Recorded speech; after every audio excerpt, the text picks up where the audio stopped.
할렐루야. 다시 한번 이 자리에 나오신 우리 모든 성도님들을 환영하고 또한 주님의 이름으로 축복합니다. 또한 우리 귀한 찬양으로 하나님께 영광 돌린 우리 호산나 성가대, 또 우리 자미 권사님, 또한 박모 사모님께 다시 한번 감사를 드립니다. 우리 어버이 기도, 또 어머니 기도, 주님의 귀한 사랑을 우리가 다시 생각하며 나누는 시간이라고 생각됩니다. 우리가 특히 어버이 주일날 부모님을 모신다는 것이 특히 자녀된 도리로서 큰 은혜와 축복임을 우리가 잊지 말고 살아가는 것이 중요합니다. 부모님이 섬길 수 있는 부모님이 계시다는 것이 얼만큼 큰 은혜와 또한 축복인지를 우리가 잊지 말아야 되는 것입니다. 저도 이제 지난 한 주간 동안 이제 어린이날 통해서 휴일을 통해서 이제 가족들과 식사도 하고 또 이제 또 원로 목사님을 섬길 수 있는 그런 시간을 가졌습니다. 근데 그 시간들을 보내면서 느꼈던 것은 무엇이냐? 이제 항상 그 자리에 있고 항상 또 건강하고 또 계실 거라고 생각했는데 그러지 않더라고요. 시간이 지남에 따라서 많이 여이시고 또 몸도 약해지시고 자녀된 모습으로서는 더 나은 곳으로 더 좋은 곳으로 모시고자 하지만 그러나 부모님의 건강이 따르지 않기 때문에 그렇지 못함을 많이 느꼈습니다. 그 때문에 그냥 계시다는 것 자체, 우리가 섬길 수 있다는 것 자체가 얼만큼 큰 은혜와 또한 좀 축복인지를 다시 한번 느꼈습니다. 부모님을 모시는 그 순간들, 더 이상 그런 때가 오지 못함을 우리가 알아야 되는 것이고 살아생전에 더욱더 주님을 향한 그 마음으로 부모님을 섬기며 나아가는 것이 중요한 것입니다. 특히 하나님께서 부모님의 공경은 또 어른에 대한 공경은 말씀으로 얘기를 하셨습니다. 그것은 무엇이냐? 사명이고 또한 그것은 축복된 길이기 때문에 말씀을 하신 것입니다. 진실로 섬기는 부모님이 계시다면 주님의 마음으로 온전하게 힘을 다하여 섬기시고 또한 주님의 사랑으로 함께할 수 있는 귀한 가정들이 될 수 있기를 간절히 축원합니다. 특히 어버이 주일을 맞이하여 오늘은 노년의 삶에 대해서 말씀을 나누고자 합니다.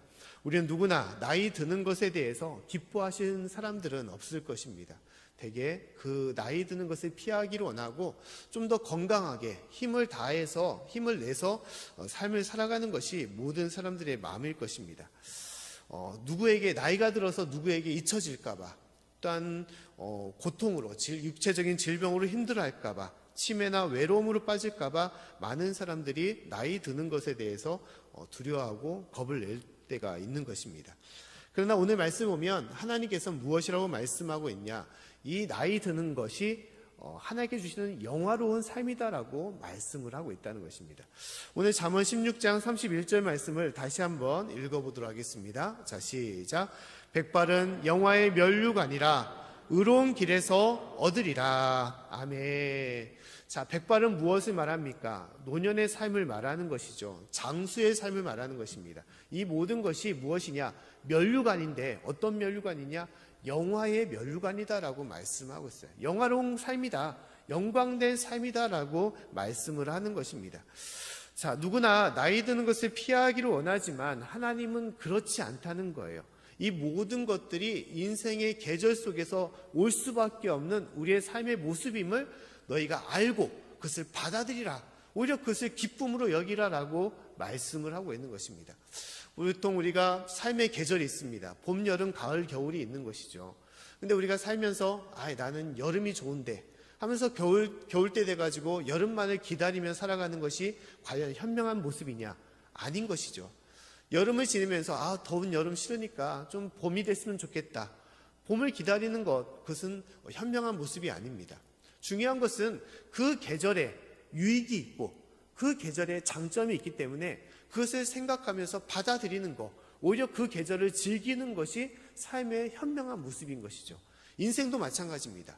어릴 때가 있고 젊을 때가 있고 일할 때가 있는 반면에 노년의 때가 있는 것입니다. 노년의 모든 삶에 단점이 있고 아픔이 있지만 또한 그로 인해서 주시는 하나님의 은혜가 있음을 깨달아야 되는 것이고 그 은혜가 무엇인지를 알고 오히려 기쁨에 남은 여생을 살아가는 것이 하나님의 은혜임을 우리가 알아야 되는 것입니다. 보통 우리가 나이가 들면 어떠한 모습을 지내게 됩니까? 아무래도 연약해지기 때문에 질병이 임할 수가 있는 것이죠. 그 질병의 고통이 심할 수밖에 없는 것입니다. 허리도 아프고 또한 여러 가지 몸의 곳곳마다 이제 종합병원처럼 그렇게 살아갈 때가 많이 있습니다. 계단을 오르내리는 것도 등산처럼 힘들어할 수밖에 없는 것이에요. 하루하루가 힘든 가운데 죽겠다라는 말을 담고 살아갈 때가 많이 있습니다. 노년의 삶이 고통일 수밖에 없는 것이죠. 하지만 그 고통 속에서도 우리가 알아야 될 것은 무엇입니까?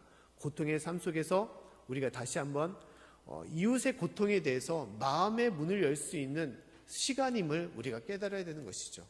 우리가 아픈 사람만이 아픈 사람의 마음을 알 수 있다라고 얘기를 합니다.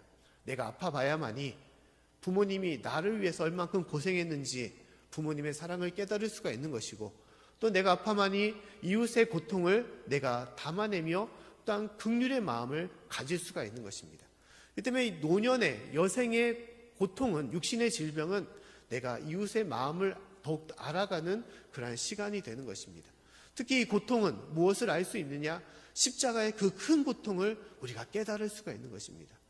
내가 이렇게 아프고 힘든데 예수님은 나를 위하여 그 몸을 버리사 진실로 십자가의 큰 고통을 당했다는 것을 깨닫고 그 사랑을 우리가 온전하게 느낄 수 있는 것이 이 노년의 삶임을 우리가 알 수가 있는 것입니다. 또한 노년의 삶은 무엇입니까? 연약함을 말합니다. 연약함은 약해지고 부족한 것을 말하지만 또한 그 속에서 우리의 겸손함을 우리가 깨달을 수가 있는 것입니다. 내가 부족함을 다시 한번 느끼게 되는 것이고, 또한 나의 부족함을 통하여 하나님께 구하는 인생으로 나아갈 수가 있는 것입니다. 벼가 익을수록 머리를 숙인다고 하지 않았습니까? 젊고 힘이 난다면, 모든 것을 갖춘다면 머리 숙이며 사는 인생은 많지 않을 것입니다. 하지만 나이가 들수록 머리가 숙여질 수밖에 없는 것이죠. 하나님 앞에 머리를 숙이고 이웃 앞에 겸손한 마음으로 섬기는 삶을 살 수가 있는 것입니다. 더욱더 베풀어가는 삶으로 우리를 이끌어가는 것이죠.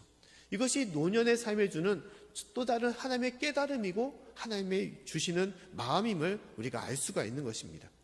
또한 연약함을 통하여 우리가 하나님께 주시는 것은 뭐냐? 더불어 함께하는 삶이 참된 삶임을 다시 한번 깨닫게 하는 것입니다. 약해지면 어떻게 합니까? 도움을 요청할 수밖에 없는 것이죠. 나이가 들면 자녀들의 도움을 받고 살아갈 수밖에 없는 것입니다. 근데 나이가 들면 어떻게 합니까? 자녀에게 폐가 끼치지 않으려고 숨길 때가 있어요. 또 자녀가 섬기려고 해도 그것을 마다할 때가 있습니다. 자녀에게 폐가 되기 때문에. 하지만 하나님께서는 우리의 연약함을 알고 그 자녀의 도움이나 이웃의 도움을 우리가 마땅히 받아들이고 그것과 함께하라고 말씀하고 있는 것입니다. 이것이 노년의 삶의 모습이에요. 받는 것이 폐가 된다고 생각하지만 그렇지 않다는 것입니다. 도움을 받아야만이 자녀가 부모를 공경할 수가 있는 것이고, 그 시간을 통하여 자녀에게 하나님의 축복을 누릴 수 있도록 이끌어 주시는 것입니다. 또한 그것은 단순하게 받는 것으로 끝나는 것이 아닙니다. 받는 것 같지만 부모는 그 자녀를 위하여 믿음으로 함께하는 것이고, 인생의 경륜과 지혜를 나누게 하는 것이고, 또한 믿음으로써 그 자녀를 축복하게 하는 것입니다. 우리가 찬양으로 어머니의 기도와 어버이의 기도를 들었지만, 약해진다고 기도하지 않는 부모가 어디 있습니까? 더욱더 자녀를 위해 기도할 수밖에 없는 것이죠. 이 모든 것들, 또한 자녀를 향한, 손주를 향한 이 믿음의 마음들, 그 모든 것들이 귀한 은혜가 되고 또한 축복이 되는 것입니다. 한 이런 이야기가 있습니다. 어느 동네에 불이 났는데 많은 사람들이 불이 나서 피신을 했다는 것입니다. 근데 딱 두 사람만이 도망가지 못했던 거예요. 피신하지 못했던 것입니다. 한 사람은 어떤 사람이냐? 안진뱅이였던 거예요. 혼자 몸을 거동하지 못하니까 도망을 가지 못했던 것입니다. 또 한 사람은 어떤 사람이냐? 앞을 못 보는 시각장애인이었습니다. 장님이었습니다. 어디로 가야 될지, 불이 난 곳이 어딘지 알 수 없으니까 도망을 가지 못한 거예요. 근데 이 두 사람이 만나서 어떻게 했냐? 우리가 함께 협력하여 우리가 도망가자라고 얘기했던 거예요. 어떻게 했습니까? 앞을 못 보는 시각장애인이 안진뱅이를 업은 것이죠. 그리고 앞을 못 보는 이 시각장애인, 장님의 눈을 누가 대신했습니까? 안진뱅이가 대신한 거예요. 또 안진뱅이의 다리를 누가 대신했느냐? 이 시각장애인 장님의 다리가 대신한 것입니다. 서로가 협력하여 그 불을 피하게 되었고, 그 모든 것들을 목숨을 건졌다는 것입니다. 근데 우리 인생이 마찬가지예요. 그냥 받는 것 같지만 결코 그렇지 않습니다. 특히 노년의 삶에 그냥 사회에 폐를 끼치고 아무 소용이 없는 거라고 생각하지만 결코 그렇지 않은 것입니다. 특히 믿음의 삶은 그 자녀들에게 또한 그 손주들에게 귀한 믿음의 본이 되는 거예요. 또한 그 기도는 진실로 그 자녀들의 삶을 이끌어갈 수 있는 축복의 통로가 되는 것입니다. 믿음의 삶과 그 모든 지혜로서 그 자녀들을 윤택하게 하고 그 모든 길을 이끌어 주시는 거예요. 저도 이제 어머님이 살아 계시는데 이제 장모님도 계시고, 근데 뭐 나이가 들수록 뭐 자녀에게 뭐 해줄 수 있는 것이 있겠습니까? 근데 항상 감사한 것은 뭐 기도하는 것, 마땅한 것이고 가장 큰 은혜고, 또한 가족들이 모일 때마다 손주들에게 항상 권면을 해줘요. 너희는 이렇게 살아라. 너희들은 이렇게 신앙생활해라. 끊임없이 말합니다. 간단한 예를 제발 좀 너무 게임에 빠지지 말아라. 또 공부하는 데 있어서도 항상 믿음으로 기도하고 앞장서라. 그런 얘기들을 많이 하세요. 근데 그 하나하나의 모습들이 부모가 말하는 것과는 너무너무 차원이 다릅니다. 어머니의, 할머니의 그런 말들을 아이들이 새기고 그 가운데 성장해 나가는 거예요. 그냥 나이가 들어서 우리 자녀들에게 아무 도움이 될 거라고 생각할 수 있지만 결코 그런 것이 아니라는 것입니다. 그 모든 삶이 하나님의 은혜 가운데 이루어지고 또 하나님의 능력 가운데 세워짐을 우리가 바라봐야 되는 것입니다. 특히 오늘 말씀에 보면 하나님께서는 이 모든 백발, 이 나이 드는 것이 무엇이냐? 하나님의 영화의 면류관인데 그것을 무엇을 통해서 얻는 것이냐? 믿음을 통하여 얻는 것이다 라고 말씀을 하고 있다는 것입니다. 오늘 잠언 16장 31절의 말씀을 다시 한번 읽어보도록 하겠습니다. 자, 시작. 백발은 영화의 면류관이라 의로운 길에서 얻으리라. 아멘. 자, 그 영화의 면류관을 어디서 얻냐? 의로운 길에서 얻는다라고 말씀하고 있습니다. 의로운 길은 무엇을 말하냐? 믿음의 길을 말하는 거예요. 자신의 힘으로써 의로움을 얻는 것이 아니라 하나님의 힘으로써, 하나님의 그 사랑으로서 우리가 의로움을 얻을 수 있는데, 그 하나님의 힘은, 은혜는 믿음의 삶을 살아갈 때 이루어지는 것이죠.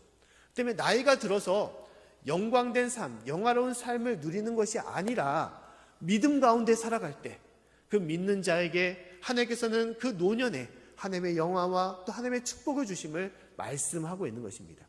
그런데 그 믿음의 삶은 구체적으로 무엇입니까? 하나님과 함께하는 삶을 말하는 것이죠. 하나님과 함께하는 삶. 주님께서는 우리가 마지막 여생을 살아갈 때 주님과 함께하는, 또 주님과 동행하는 그런 삶으로 살아가기를 원하신다는 것입니다. 우리가 성경의 인물 중에서 많은 사람들이 자신이 그렇게 되기를 원하는 그런 사람이 있습니다. 그 사람이 누구냐? 에녹이라는 사람이죠. 에녹. 우리가 잘 알다시피 에녹은 어떤 사람입니까? 죽어서 하나님께 나아간 것이 아니라 살아있는 상태에서 승천하여 하나님께 나아간 사람인 것이죠. 우리는 누구나 할 것 없이 나도 에녹과 같이 죽지 않고 하나님께로 가면 얼마나 좋을까라고 생각해 볼 수 있을 것입니다. 근데 우리가 알아야 될 것은 에녹의 가장 귀한 축복은 무엇이냐? 살아서 하나님께 나아간 것이 아니라 그의 남은 인생이 진실로 하나님과 함께 하였다는 것, 이것이 가장 복된 인생이었다는 것을 기록하고 있다는 거예요. 창세기 5장 21절부터 23절의 말씀 보면 다음 같은 말씀이 있습니다. 우리 말씀을 같이 한번 읽어보겠습니다. 자, 시작. 에녹은 65세에 무드셀라를 낳았고 무드셀라를 낳은 후 300년을 하나님과 동행하며 자녀를 낳았으며 그가 365세를 향수하였더라. 아멘. 자, 에녹이 무드셀라를 낳고 300년 동안 하나님과 동행했다라고 말씀하고 있습니다. 몇 년이랍니까? 장차 300년이라는 거예요. 창세기 5장의 말씀에 보면 여러 장수했던, 오래 살았던 인물들이 많이 나옵니다. 그 중에 대표적인 사람이 무드셀라죠. 무드셀라는 몇 살을 살았습니까? 969세를 살았습니다. 그의 아담과 그의 아들 셋이 있었고 또한 노아가 있었는데 대부분 900살을 넘는 나이를 다 지냈습니다. 근데 에녹은 몇 살을 사는지 아십니까? 에녹은 365세를 살았어요. 그의 선친들과 비교하면, 자녀들과 비교하면 참으로 적게 사는 것입니다. 적게 사는 거예요. 하지만 중요한 것은 무엇이냐? 에녹이 많이 살든 적게 산 것이 중요한 것이 아니라 그가 300년의 삶, 365세의 나이에 300년의 삶을 하나님과 동행하며 살았다는 거예요. 에녹은 그의 인생에 보면 큰 업적이 없었습니다. 큰 위대한 성과가 없었어요. 하지만 하나님께서 가장 기뻐했던 것은 무엇이냐? 하나님과 동행했다는 거예요. 하나님과 동행했다는 거. 이것이 에녹의 인생의 가장 복된 인생인 것입니다. 히브리서의 말씀 보면 다음 같은 말씀이 있습니다. 히브리서 11장 5절의 말씀 보면 우리 같이 한번 읽어볼까요? 자, 시작. 믿음으로 에녹은 죽음을 보지 않고 옮기웠으니 하나님이 저를 옮기심으로 다시 보이지 아니하니라. 저는 옮기우기 전에 하나님을 기쁘시게 하는 자라 하는 증거를 받았느니라. 아멘. 하나님을 기쁘시게 하는 증거, 이것이 무엇입니까? 헌금 생활 많이 한 거? 아니면 여러 봉사활동 많이 한 거? 그것이 아닌 것이죠. 하나님과 동행한 거. 이것이 가장 하나님께서 기뻐하시는 삶이라는 거예요. 자, 노년의 삶은 무엇입니까? 남은 인생의 삶은 하나님과 동행할 때, 하나님과 함께 할 때, 그것이 하나님께서 가장 기뻐하는 것이고, 또한 그러한 인생일 때 하나님께서는 영화의 면류관을 그 가운데 주시고 축복하신다라고 말씀하고 있는 것입니다. 사랑하는 성도 여러분, 하나님께서는 우리가 남은 여생 동안 나의 인생의 연약함과 내 질병을 통해서 나의 부족함을 통하여 아파하거나 슬퍼하는 것이 아니라 이 남은 인생 동안 하나님과 함께함을 통하여 그로 인해서 기쁨과 은혜를 우리가 다시 한번 누리고 또한 그 부족함을 채우시는 하나님과 함께하기를 원하신다라고 말씀하고 있는 것입니다. 특히 연약함을 통하여 우리가 더욱더 간절히 찾고 구할 분은 누굽니까? 하나님이라는 것입니다. 그 때문에 하나님은 우리의 연약함을 통하여 주님과 더욱더 가까이, 또 주님께 더욱더 온전하게 나아가는, 주님과 동행하는 삶으로 우리가 살아가기를 원하는 것입니다.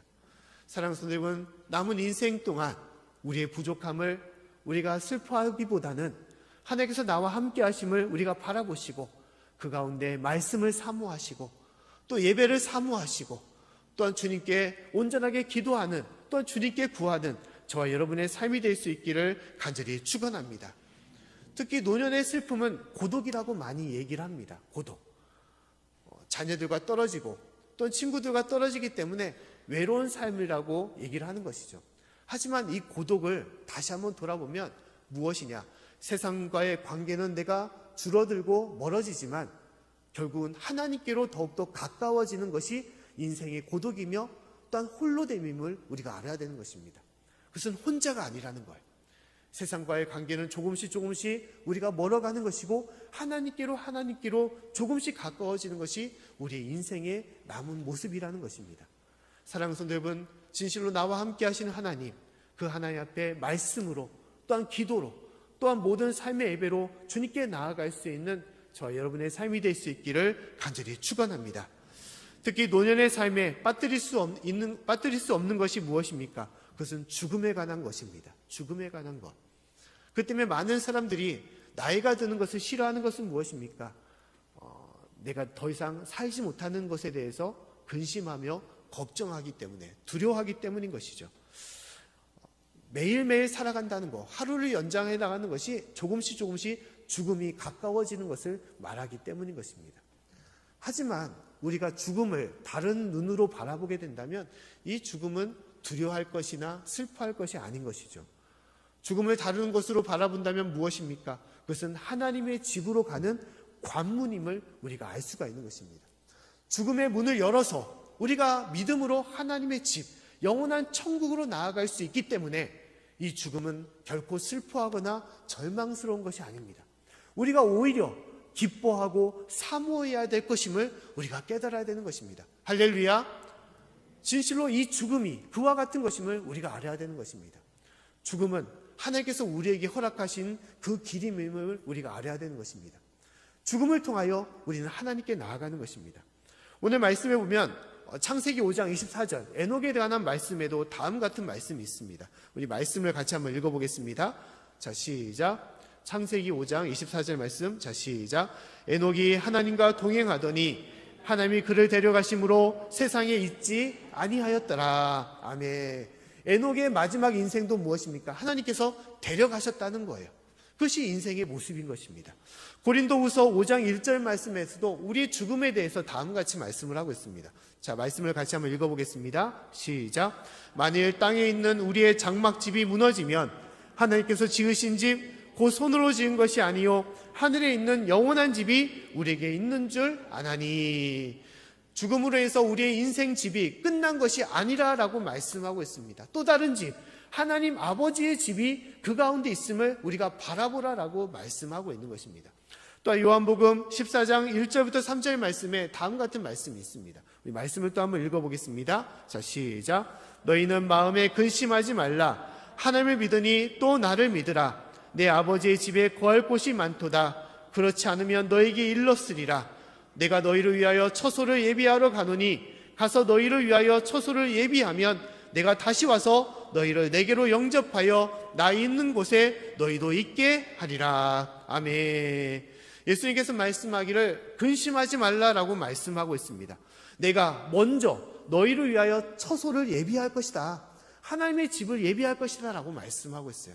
그렇기 때문에 우리의 죽음은 인생의 끝이 아닙니다. 우리의 죽음은 인생의 모든 것이 사라지는 것이 아니에요. 우리의 죽음은 우리가 하나님께로 나아가는, 하나님 품으로 돌아가는 그런 삶임을 우리에게 말하는 것입니다. 사랑하는 성도 여러분, 이 마지막 인생의 여정 가운데 우리가 우리 앞에 놓여있는 하나님의 그 영원한 집, 우리가 천국을 소망하며 또한 그 가운데 기대하며 소망할 수 있는 저와 여러분의 삶이 되기를 간절히 축원합니다. 보통 우리가 군 입대를 하게 되면 우리 군인들이, 청년들이 우리가 기다리는 날짜가 있습니다. 그 날짜가 무엇입니까? 휴가죠, 휴가. 근데 휴가보다 더 손꼽는 그런 날짜가 있습니다. 그날은 제된 날이에요, 제된 날. 그래서 청년들은 군 입대하자마자, 군에 들어가자마자 제대하는 날짜리 몇 날 남았다라고 항상 표시를 해둬요. 그래서 이제 달력에다가 항상 X자로 이제 표시를 하면서 몇 날 남았다라고 손꼽습니다. 근데 우리 인생도 마찬가지라고 저는 생각이 됩니다. 우리가 제된 날을 손꼽는 군인처럼, 우리 청년들처럼 우리가 오히려 손꼽고 기다려야 될 삶이 무엇이냐? 이 땅의 삶이 아니라 하나님의 삶인 것이에요. 하나님께서 믿음의 자녀들에게 준비하시고 예비하신 하나님의 집, 영원한 천국을 우리는 바라보며 살아야 되는 것입니다. 그 하나님의 집은 이 땅의 그 어떤 집과도 비교할 수 없는 가장 화려하고 가장 행복하고 가장 평안과 안식이 있는 충만한 길임을 말씀하고 있는 것입니다. 우리가 남은 여생 동안 우리 앞에 놓이는 영원한 삶, 그 천국을 소망하시고 그 안에서 주님의 은혜와 능력으로 살아갈 수 있는 우리 귀한 삶들이 될 수 있기를 간절히 축원합니다. 또 우리 남은 여생 동안 우리가 알아야 될 것은 무엇이냐? 우리가 하나님의 주신 그 사명, 그 비전을 더욱더 바라보며 그것을 마음에 두고 우리가 살아가야 되는 것입니다. 우리가 노년하면 무엇을 생각하냐? 우리가 정년, 은퇴를 생각할 수밖에 없습니다. 나이가 들면 60세, 65세, 70세가 되면 이제 은퇴를 생각할 수밖에 없는 것이죠. 근데 은퇴라는 단어를 보게 되면 영어로 retire라는 그런 뜻을 지니고 있습니다. 쉽게 말하면 retire, 타이어라는 단어가 들어가잖아요. 타이어를 다시 바꾼다라는 그런 뜻을 가지고 있습니다. 이제 영어로 어원적으로 보게 되면 타이어는 이제 옷이라는 그런 것도 생각을 해서 이제 무대 위에 올라왔던 배우들이 이제 새로운 옷을 받고 있는 그런 것을 말합니다. 그래서 인생의 무대 속에서 이제 옷을 새롭게 입고 퇴장하는 그런 의미도 지니고 있지만 더 깊은 의미에서는 이제 새로운 무대로 새로운 삶으로서 내가 인생의 전환점에 서 있다는 것을 말하는 거예요. 그래서 세상적으로 보면 은퇴한다라고 하게 되면 내가 그동안 했던 모든 것 일자리를 다 잃고 이제 인생의 다 이제 뒷자리에 아무 가치 없는 삶으로 내가 전락하는 것이라고 생각을 하게 되는 것이죠. 하지만 근본적인 것은 그것이 아니라는 거예요. 인생의 새로운 전환기에 새로운 모습으로 내가 바꿔가는 삶이라는 것을 우리가 생각해야 되는 것입니다. 특히 이 인생의 새로운 전환기는 무엇이냐? 내가 그동안의 세상의 일로 또한 나의 뜻과 나의 비전으로 살아왔다면 이제 인생의 은퇴를 통하여 인생의 노년을 통하여 우리가 진실로 바라봐야 될 새로운 사명과 일을 우리가 깨달아야 되는 것입니다. 그 일은 무엇입니까? 하나님께서 주신 사명이고 하나님께서 주시는 우리에게 주신 귀한 일이라는 거예요. 그 일에 더욱더 마음의 뜻을 둬야 되는 것입니다. 우리가 보통 60세, 65세 은퇴를 하게 되면 아직까지 일할 수 있는 힘이 있는데, 능력이 있는데 일할 일자리가 없어서 많이 안타까워할 때가 있습니다. 그러나 인생의 삶의 여유가 있다면, 재물의 여유가 있다면 더 이상 어떤 돈을 가지고자 일하고자 하는 그런 일을 찾기보다는 더 중요한 것은 하나님의 일을 위하여 우리가 마음을 두고 행하는 것이 중요한 것입니다. 세상적으로 보게 되면 하나님의 일이 얼마나 가치가 있어, 그거 한다고 돈이 나오냐 하면서 그것을 무시할 때가 많이 있습니다. 오히려 어떤 일자리에, 어떤 직장과 직위에 있어야만이 내가 인정받고 어떤 세상의 위치에 있다고 생각할 때가 있는 것이죠. 하지만 세상의 가장 큰 일은, 중요한 일은 무엇입니까? 그것은 하나님의 일인 것입니다.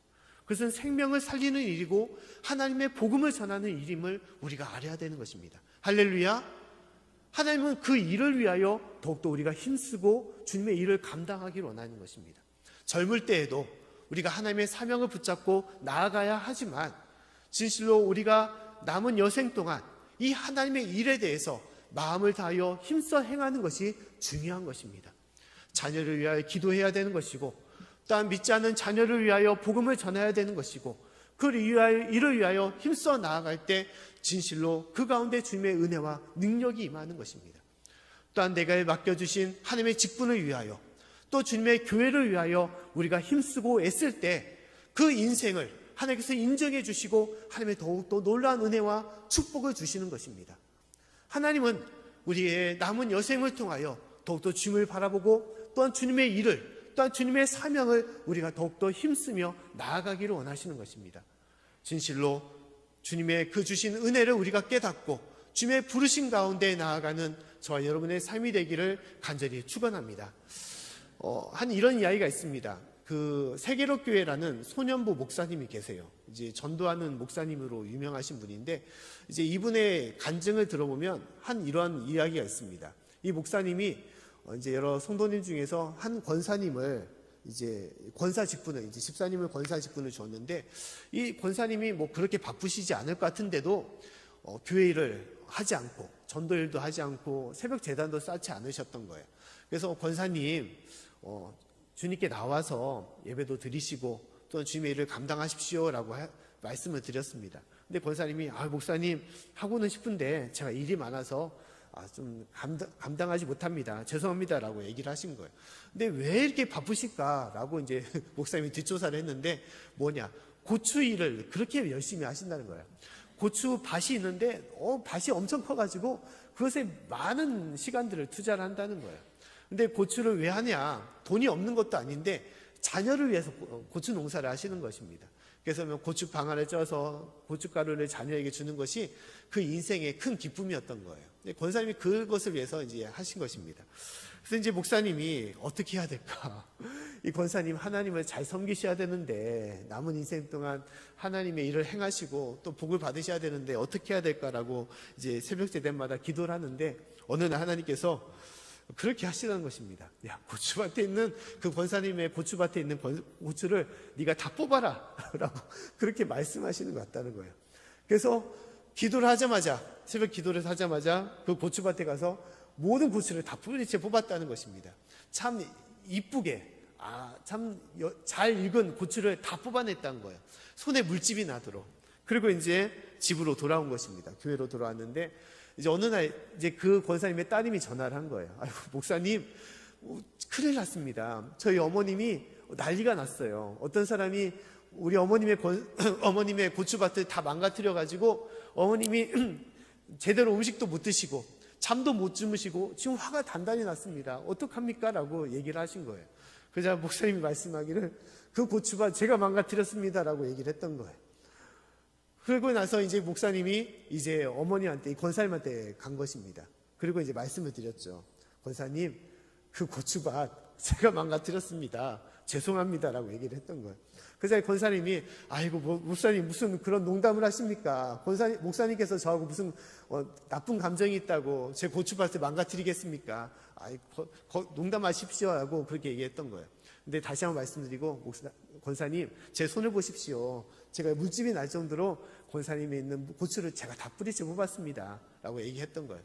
권사님이 어이가 없어가지고 아니 목사님 어떻게 이럴 수가 있습니까? 제가 얼만큼 수고해서 했던 건데 이렇게 망가뜨릴 수 있습니까? 라고 그게 펑펑 눈물을 흘리신 거예요. 그러자 목사님이 얘기하기를 권사님 많이 속상하시죠? 많이 힘드시죠? 하지만 권사님 생각해 보십시오. 하나님께서는 권사님께 맡겨주신 귀한 생명들이 있는데 귀한 자녀들도 있고 또한 믿지 않은 이웃들이 있는데 그 영혼들을 보고 하나님께서 얼마나 속상하시고 마음이 아프시겠습니까? 그 고추밭보다도 더 아픈 것이 하나님의 마음입니다. 그것을 아셔야 되지 않습니까? 라고 얘기했던 거예요. 권사님을 위하여 목숨을 버리시고 권사님을 사랑하셨는데 그 사랑의 기쁨을 알지 못하고 왜 고추밭에 마음을 두고 그 고추 때문에 기뻐하십니까? 라고 말씀을 드린 거예요. 그러자 권사님이 7분 동안 아무 말씀 안 하시다가 목사님 죄송합니다. 내가 하나님의 뜻을 몰랐습니다. 하나님의 귀한 사명을 제가 잊어버렸습니다. 그렇게 말씀하시고 하나님께로 나오셨다는 거예요. 제단을 쌓으시고 하나님의 일을 감당하시고 그리고 남은 여생 동안 전도하시다가 하나님 품으로 가셨다고 합니다. 사랑하는 성도 여러분, 우리 인생 중에 남은 인생 중에 귀한 것이 무엇입니까? 우리가 더욱더 힘쓰고 우리가 행해야 될 것이 무엇입니까? 진실로 연약한 우리 인생으로 슬퍼하거나 또 우리 죽음으로 해서 우리가 두려워하거나 절망할 것이 아니라 그 가운데서 우리에게 주신 하나님의 은혜와 기쁨을 우리가 잊지 마시고 나와 동행하시고 나의 모든 삶을 인도하시고 또 나에게 생명을 맡기시고 사명을 맡기시는 그 하나님을 바라보시고 남은 인생을 살아갈 수 있는 저와 여러분의 삶이 될 수 있기를 다시 한번 간절히 축원합니다.